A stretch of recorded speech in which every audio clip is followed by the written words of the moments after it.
Sid, we're rolling, so give us a roadmap and tell us where you're heading, sir. Case, Israel Assad, Turkish relations Assad. Honest Miller. Bavraj, Turkish relations. Case in what order, please? Russia relations, Turkish cred, terrorism, Greek relations. Okay. Thank you, Wanda. So I'll put that, Wanda. I'll put that up tonight and speech on Thursday. Assad. Israel. I may not be emailing it till tomorrow morning, but Turkish relations Assad. Okay. So, wait, Turkish journalists. Okay. Israel, But, okay, yeah. Turkish pro-lift DA, counterplan are going to be the last three. Case in order on the top, right? Okay. No, he's gonna go off case first and Russia, Turkish terror. Good, because that's what I like to have my kids do. Case is highly. The proliferation. I don't care what we call it for right now. We're going to rewrite it, but right now call it whatever I know what it is. Okay. Okay. In order. Okay. Everyone ready? Yeah. Do you have to use my weird voice? Make it pretty. Okay. First, we have the Russia relations advantage. Star and Afghan troop cooperation are improving relations, but TMWs are the sticking point. That's a rogue evidence. Tensions spill over to the Arctic region. Aggressive Russian expansion for patrol will trigger conflict without stable conflict resolution. And fastest scenario for extinction because of competing, unclear interests. That's our Liskin, Zelen, and Boston evidence. Second scenario is de-alert. Nukes are on hair trigger alert now. U.S.-Russian cooperation will de-alert them. Economic deterioration and accurate U.S. strikes make Russia constantly anxious. An accidental launch causes extinction in minutes, outweighing any scenario by magnitude and time frame. That's Albright and Giacomo evidence. They say no Russia war. However, their own Sullivan 98 consult NATO evidence says that Russia is still a threat. So they contradict themselves because they read evidence later on talking about how they will ultimately be a threat to any global issue. Next is Turkish credibility. Iran will nuclearize within 1 year, triggering preemptive strikes by Israel. That's Bahrain and robbery. Strikes cause Iran to shift its weapons production underground, withdraw from the NPT, retaliate, and shut down oil in the Strait of Hormuz. That's Tukan. He is a top expert in the Middle East and routinely advises Obama. The impact of retaliation is extinction through global nuclear wars. That's Bosco evidence. The impact of Hormuz is economic collapse. The U.S. can only sustain itself for 57 days, making the scenario qualitatively faster than any of theirs. That's our Bosco, Black, and Friedrich evidence. And Turkey, the critical internal link to stopping Iranian development. TNWs make them a Western puppet, killing credibility. That's our Kibaroglu evidence. And they say that Iran can't build nuclear weapons because they're technically incapable. However, they definitely prefer our evidence, which is more recent. They're ours from 2010, they're from 2009, and we quote an ex-CIA agent, which means he's more likely to know intel details of Iran. They might quote some newspaper or something like that. Our evidence is from the inside story. It knows what's going on. They just get what the president tells them. Our gets from the inside story.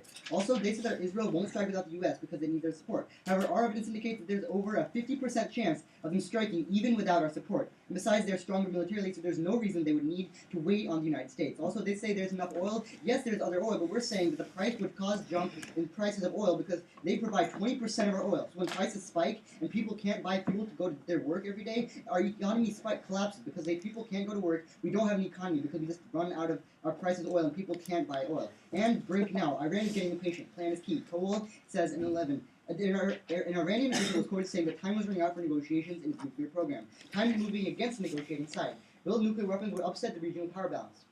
Last May, Iran announced it reached a deal with Turkey, but the United States responded with extreme skepticism.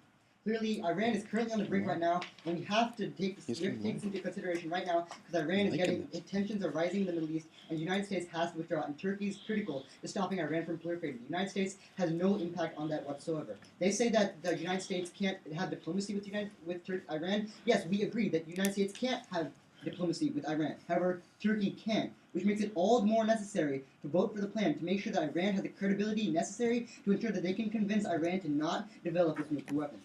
Next advantage is terrorism. The first scenario is nuclear theft. Incirlik is insecure, poorly trained guards, and his TMW is small and portable, means the highest probability of theft anywhere, and that results in extinction. That's 2 more none in GSN. But for our authors, they're top intelligence officials and senators with access to classified intelligence. U.S. will retaliate against terrorism, leading to nuclear escalation and extinction. The second scenario is NPT collapse. Non-proliferation is on the brink right now with rogues like North Korea, Iran, and Pakistan. Perception is key. Without a strong NPT, nuclear war is inevitable. The United States right now looks like a hypocrite while it tells other countries to move its nuclear weapons. It leaves its nuclear weapons laying around. This is bad for our image and our influence globally. And they say that nuclear terror is inevitable and that Turkey is working to prevent terrorism, but their evidence isn't specific to Turkish our presence in Turkey specifically. Our evidence says that nuclear base is uniquely key, that currently it is vulnerable. Give an example, we have two cards saying that it's uniquely vulnerable. Their evidence says that even if Turkey is trying to prevent terrorism, that doesn't say anything about increasing security around the base at Israel. We have evidence, and also on top of that, it quotes three top officials, which means our evidence is much better. Next is Greek relations. Presence in Turkey lowers perceived Greek strategic importance. That close with Greek relations. Greece is a key mediator in the Balkan conflict, making small conflict escalation maturest. Also, triggers proliferating terror caused by the extinction impact. Extend Blome and Duffel evidence indicate that Balkan conflict causes great power draw.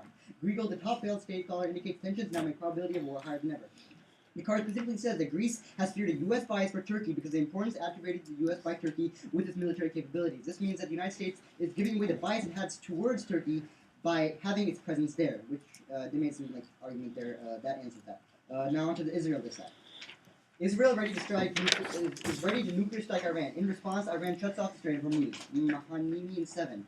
Israel has drawn up plans to destroy Iran, uranium facilities with nuclear weapons. As soon as the green light is given, the Iranian project will be demolished. Destroying Iran's nuclear program will prevent them from living in fear of a second Holocaust. Israeli pilots have flown to Gibraltar recent weeks to train for 2,000-mile round trip Iranian targets. Routes have been mapped out. Iran can close the Strait of Hormuz. And Iranian proliferation leads to spiraling regional conflict, including Israeli first strike, Ramiro in '99. Israel expressed concern over Iranian development missile and even suggested a preemptive strike against Iran. U.S. offers to sell aircraft to Israel recently has angered Tehran, and it seems it's another example of Washington's double standards. Israel is willing to intervene against Iran. This means that even if U.S.-Israel relations are high, the fact that Iran is willing to proliferate means that Israel won't listen to the United States because it wants to strike Iran preemptively because it feels threatened. Right now, with proliferation increasing, the chance of proliferation increasing in the Middle East, Israel is currently threatened by Iran and needs to take preemptive action to make sure it doesn't get these nuclear weapons. This increases the likelihood of strikes in the Middle East, which means conflict is inevitable in the Middle East as long as we keep our troops there, because of the fact that Turkey can't stop Iran from developing nuclear weapons, which actually causes Israel to preemptively strike them, leading to the Middle East war. Next is Turkish relations. TNWs are not necessary defense. We quote two high-level Turkish officials. This takes out their relation warrants. Butcher and Butler intent. There's debate in Turkey as to whether nuclear weapons are necessary for national defense. Advisor to the Turkish Prime Minister has said they're not. Kalan, chief foreign policy advisor to the Prime Minister, said Turkey would not insist that NATO retain forward nuclear deployment weapons. Conventional forces are sufficient, he added. A Turkish MP who serves as deputy chairman of foreign affairs party didn't flinch. So they say that it's all about perception. Even Turkish officials themselves are saying they don't care if we take out nuclear weapons. Clearly, they aren't perceiving any kind of failed U.S. commitment. We still have the commitment to Turkey. So clearly, even Turkish officials themselves are admitting that they wouldn't feel bad, they wouldn't feel offended if we withdraw. And common principles in history prove.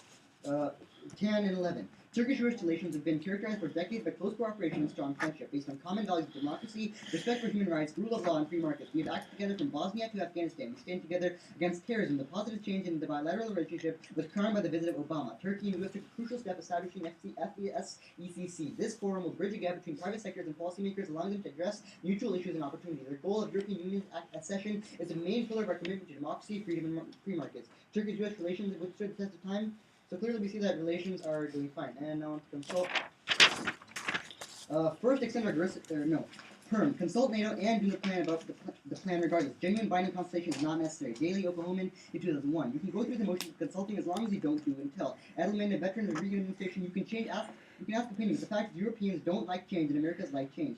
Convince our friends that American positions are principled and well-reasoned while dispelling the stereotype that U.S. selfishly shoots from the hip. Americans don't care your European thing, but they must be prepared to lead even at the risk of ruffling some feathers along the way. And plan is key to NATO modernization. Christensen and 6. By having nuclear weapons in Europe, NATO shoulders the cost of having nuclear deterrent of enemy attacks. NATO's priorities have little to do with nuclear weapons. The Allies will plenty of burdens of non-nuclear missions, modernization, and peacekeeping. And failure to modernize NATO will collapse the alliance. Wilson and 2. NATO countries take lots of soldiers, but far too few can be deployed. Unless progress is made in the transformation of NATO forces, gap between U.S. and European defense capabilities threatens the coherence of the alliance.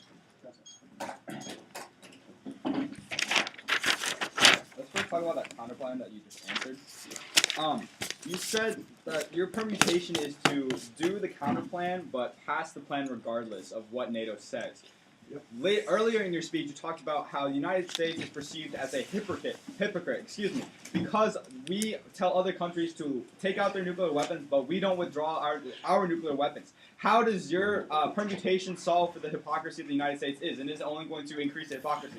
So, I do have our dates for our next tournament. I'll let you guys know next week Our what that's going to be. indicates that while the United States and NATO inevitably have conflicting interests, which means that regardless, for example, the post fact that Yeah, but how is this going to help the hypocrisy? You stated the hypocrisy of the United States telling people to take out their nukes, but the United States leaving their own nukes as a bad thing that the United States is perceived as a hypocrite. How is your permutation going to improve that image, or is it just going to hurt that image even more? it's going to help them is because our evidence indicates that even if we have to, like it says, But like you're essentially lying to NATO. You're saying yes, we'll listen to we'll consult you and we'll do what you say, but we're going to pass the plan anyway. And you're essentially lying to NATO. How is this going to improve the United States image?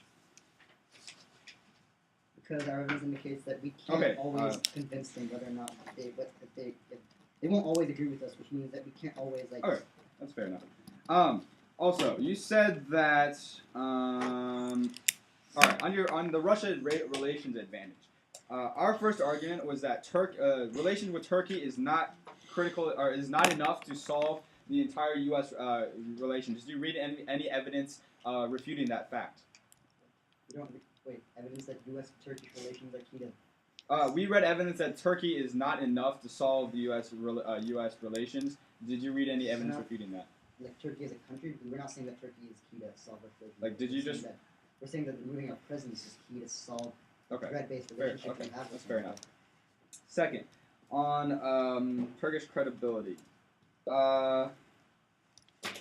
Okay, on the peak oil argument, you said that Iran controls 20% of our oil, and that just like a slight increase of oil prices they control would 20% lead. of our oil. Yes. Loss of that 20% would cause spikes. Like the oil spike. price to increase. Yeah, Yes, I like wanna see evidence a couple years ago, the price of oil spikes by our evidence radically indicates that spiked. fuel So pump cost of $20 per gallon. It's never been that high. $20. You can't Okay. pay $20 per But gallon couldn't we? to cook. Wouldn't we be able to find other examples, other reserves of peak oil in I don't know, like a month or before the 57 days of the economic collapse? I mean, It just seems highly unlikely that is possible. Okay. First on the next onto the Israel relations disadvantage. You read two cards talking about how an Israel strike would shut down oil and that Iran proliferation leads to a strike. How does this answer our argument? You're talking about how relations, U.S.-Israel relations will solve. I don't know what that is.